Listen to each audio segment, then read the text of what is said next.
Un cordial saludo al profesor y a los compañeros del curso de Finanzas Corporativas de la Maestría en Administración de Negocios de la U Latina.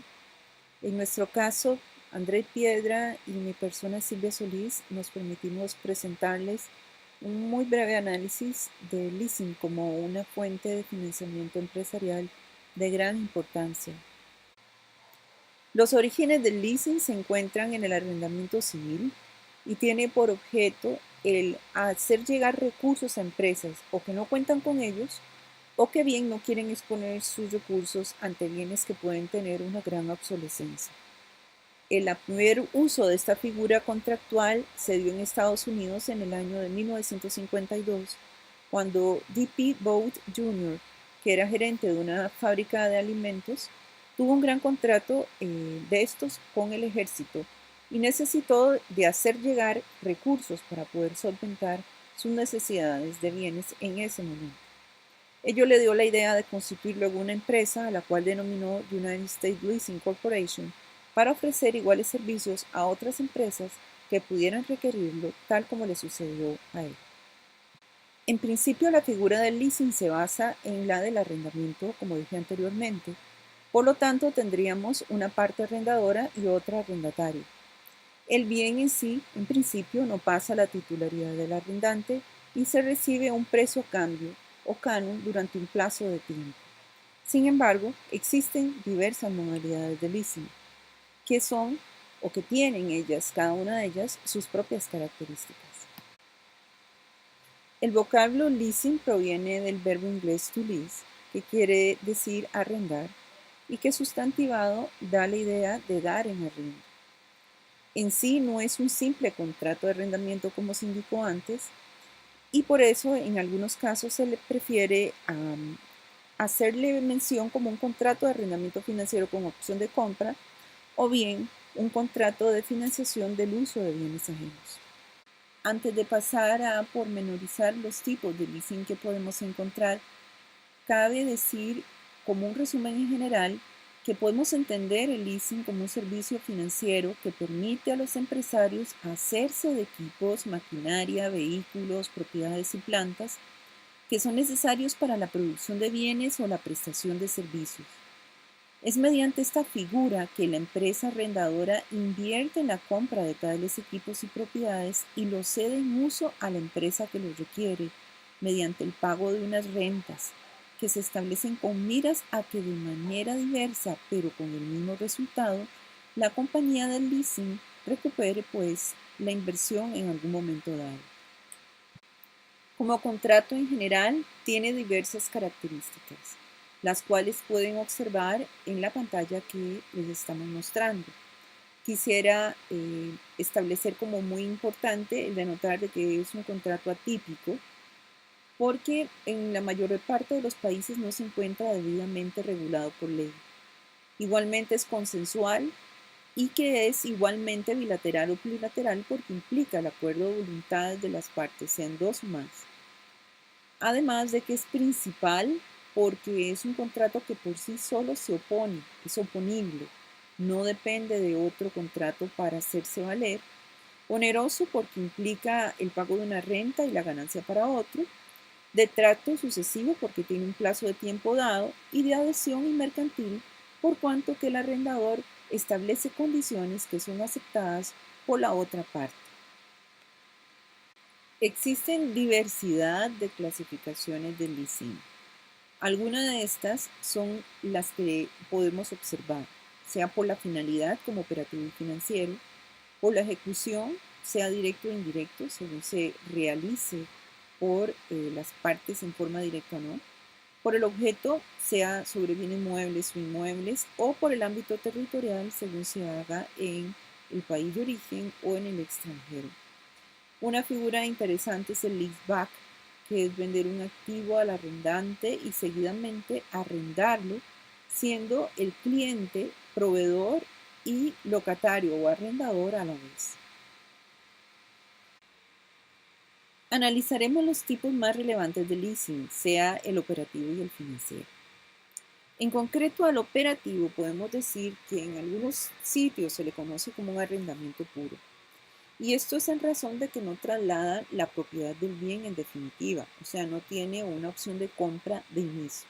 Puede ser que al final pueda darse, pero no es propia de su naturaleza.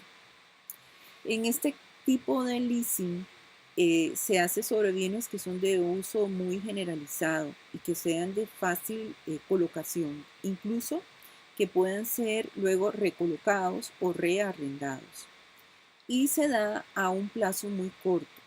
Por eso es que tiene un gran mercado, porque al tener un plazo corto permite al arrendador firmar varios contratos para que en plazos sucesivos pueda recuperar el dinero que ha invertido en la compra de ese bien.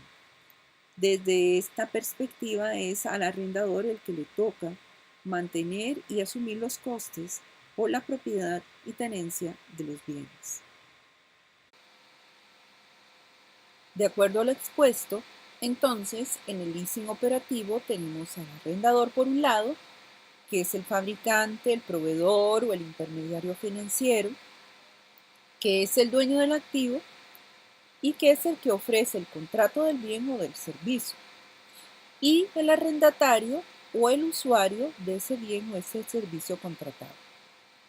En el ordenamiento costarricense existen algunas características, como es que el plazo del contrato no supera el 75% de la vida útil del activo, que el arrendador es el propietario del bien, ello implica que asume todos los costos del activo, así como el riesgo de obsolescencia, que el cliente puede suspender ese contrato en el momento en que lo considere oportuno, sea por obsolescencia o algún otro motivo que puede incluir incluso la aplicación de una cláusula de cancelación, y que como el contrato no tiene una opción de compra, al finalizar el plazo, el arrendatario ha de devolver el bien. Así, en su estructura básica, tenemos un arrendador, que es el que financia con fondos propios y entrega el bien, y el arrendatario, que paga una renta y usa el bien. Es importante denotar que en materia contable y fiscal, en nuestro país, para el arrendador los pagos que periódicamente recibe del arrendador en materia de leasing operativo, tiene que registrarlos en sus libros y van a tener que ser reportados como un ingreso. Eso significa que va a repercutir en sus índices financieros al tener que registrarlos en su contabilidad, y asume por ello el riesgo de obsolescencia de esos bienes. En el caso del arrendatario, el gasto por arrendamiento se lleva directamente al estado de pérdidas y ganancias, y el pago de las cuotas periódicas pueden registrarse en su totalidad como un gasto operacional en el estado de resultados. Ello aplica para la deducción en el cálculo de la declaración del impuesto sobre la renta. Y es así siempre que se utilice en la generación de beneficios, sea de la operación de la empresa. Ahora bien, hablemos del leasing financiero. Es el que algunos conocen como arrendamiento capitalizable o financiero, y al que usualmente se le dan llamar leasing. En este contrato intervienen tres sujetos, a diferencia del anterior. Por una parte tenemos la entidad financiera o arrendadora, que es la que funciona como una intermediaria y es la que ofrece el servicio. Posteriormente tenemos al fabricante o el proveedor, que es el encargado que suministra el activo o el servicio. Y finalmente al arrendatario o usuario, o también llamado tomador, porque es el que asume el bien o toma el servicio que ha contratado. Como principales características tenemos que debe tener una cláusula en el que transfiere al arrendatario al finalizar la propiedad del activo arrendado, o llamada también opción de compra. En el transcurso tiene el usuario el derecho a usar de ese bien o a gozar del servicio que ha contratado. Debe incluir una cláusula, por eso, de compra, sea por el mismo valor de una cuota o por un porcentaje que haya sido acordado o dispuesto por las partes. Muchas veces ese porcentaje es el porcentaje de los intereses sobre el monto inicial contratado.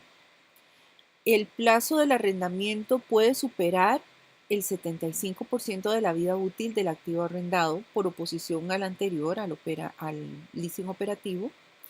El valor presente de las cuotas del arrendamiento es igual o mayor al 90% del valor del activo arrendado y la propiedad del activo se traspasa al final del contrato a cambio del pago de la opción de compra, que puede ser el monto igual, como se dijo, a la cuota o un valor mínimo. Según lo expuesto entonces, como estructura básica de este contrato, en el leasing financiero tenemos tres partes.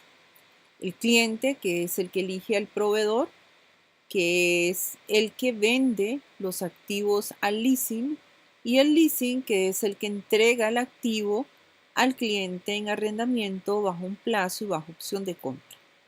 También conocidos como el cliente como tomador, el proveedor como tal y a la empresa del leasing también como dadora. En cuanto al tratamiento contable y fiscal, dentro de nuestro ordenamiento se le asimila a una compra de activos a plazo o compra a crédito.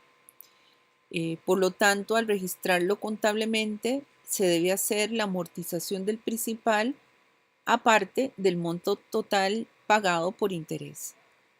El primero se aplica rebajando la deuda en el balance de situación y el segundo como un gasto operativo en el estado de resultados.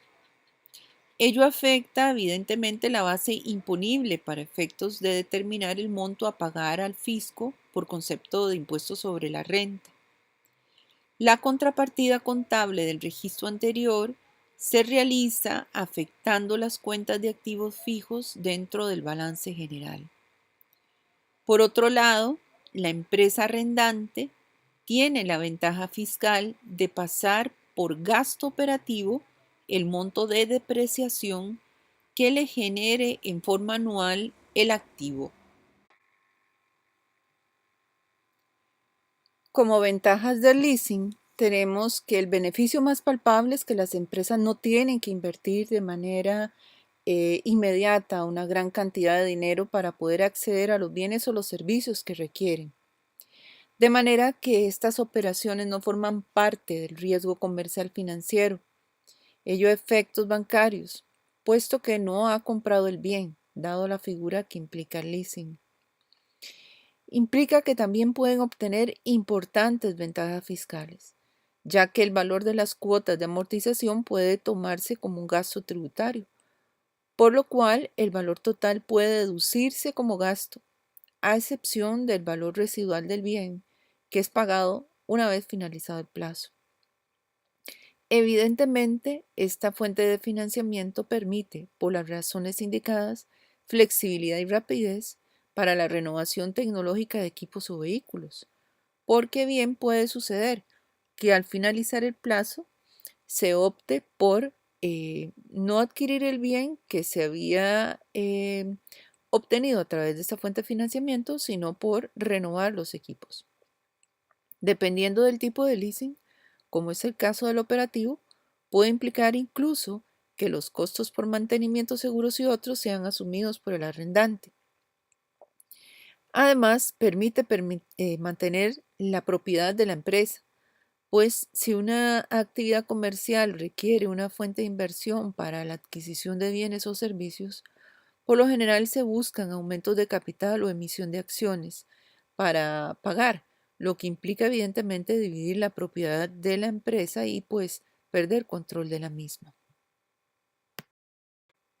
Como desventajas y riesgos del leasing, es necesario observar de que éste puede incorporar un tipo de interés superior a otras fuentes de financiamiento, así como la contratación de un seguro que aumente las erogaciones de la empresa.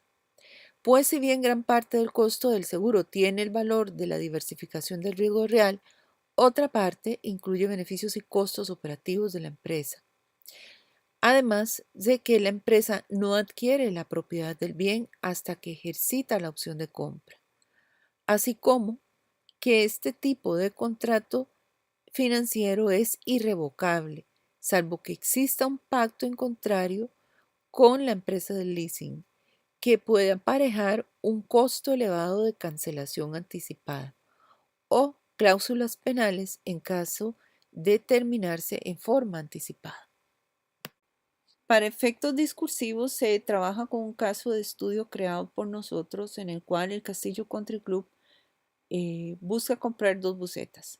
De previo analizamos los estados financieros que adicionamos en nuestro informe en el anexo de los años 2016 y 2017 y pudimos encontrar de que el Castillo Country Club cuenta con una aceptable salud financiera. Pasó un periodo de tiempo en el cual logró saldar gran cantidad de deuda y en actualidad se encuentra en el despegue de una serie de inversiones. Así que es óptimo el plan de poder adquirir estas dos busetas para poder trasladar a los socios y visitantes del castillo.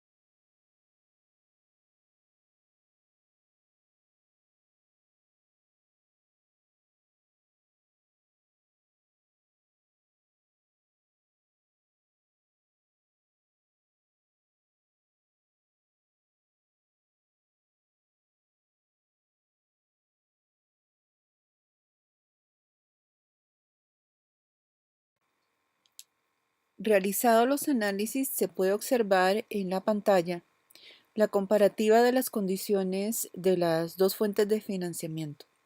En el caso del leasing, muestra un plazo de 84 meses o 7 años y en el prendario de 96 meses, 8 años. Una prima del 10% para el leasing y del 20% para el prendario, siendo que para ambos la tasa de interés es del 8% en dólares. El monto inicial que se toma en financiamiento son $70,000. Sin embargo, como vemos en el comparativo al lado, se le resta la prima correspondiente, quedando el monto a financiar en $56,000 para el prendario y $63,000 para el leasing, lo cual, hecho los cálculos que están aportados al informe escrito en Excel adjunto, el valor residual nos permite determinar que es una suma de $5,040 para un monto de cuota anual, lo anterior y en este caso para el leasing de $11,535, siendo que para el prendario la cuota anual, que no tiene este valor residual por su naturaleza diferenciada como fuente de financiamiento, es de $9,744. El monto total a pagar en el caso del prendario serían $77,958 frente a $80,750 del leasing. Pero, sorprendentemente, cuando se saca el costo del financiamiento, encontramos que el préstamo prendario implica una erogación del $21,958 frente a $17,750. Estas son las sumas que se han de pagar de más al monto a financiar restada la prima correspondiente. Los comparativos realizados anteriormente evidencian cómo, a pesar de contar el préstamo prendario con iniciales y aparentes mejores condiciones al leasing, caso del mayor plazo, menor cuota anual, aunque mayor prima, lo cierto es que, hecho los cálculos, se encuentra que es más oneroso el prendario cuando se obtiene la diferencia entre el monto total pagado y el monto financiado inicialmente, sea el costo total financiado, puesto que el préstamo prendario implica un desembolso de $21,958, mientras que el leasing $17,750, alrededor de $4,208 menos, sumado al hecho de que es un menor plazo el que tiene el leasing y con una prima más reducida. Además, el arrendatario en el leasing descrito puede reducir del impuesto sobre la renta el pago de las cuotas por alquileres y adicionalmente puede restar el gasto por cuotas ocasionadas ante la depreciación del bien. De esta manera, la cuota del arrendamiento o amortización se torna como un gasto tributario, por lo cual el valor total de esos vehículos, restando el monto de la opción de compra, se rebaja como gasto y ello lo puede generar a la empresa pues importantes ahorros tributarios. De esta manera se considera que implican mejores condiciones el leasing. Máxime que se tiene en cuenta también de que el bien no se registra en nombre de la empresa durante el plazo de leasing y hasta más bien que ésta ejerza o no la opción de compra, lo cual hace que dichos vehículos no se cuantifiquen como derechos tangibles. Ello debido a que un activo adquirido mediante la modalidad de leasing financiero se debe contabilizar como un derecho intangible, puesto que el dominio jurídico del bien, aunque pertenezca al arrendador, el arrendatario solo es poseedor de un derecho para ejercer la compra del bien y hasta tanto no haga uso de ese derecho, el activo no puede contabilizarse propiamente. De manera que, como gerente general, debería recomendar a la Junta la adquisición de los vehículos en cuestión a través de la figura del leasing.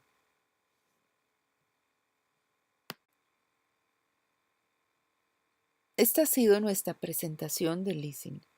Evidentemente, es una fuente de financiamiento que ofrece a las empresas una posibilidad de adquirir los recursos, los bienes y los servicios necesarios para la mejora de su productividad a través de una facilidad mayor a las usuales fuentes de financiamiento.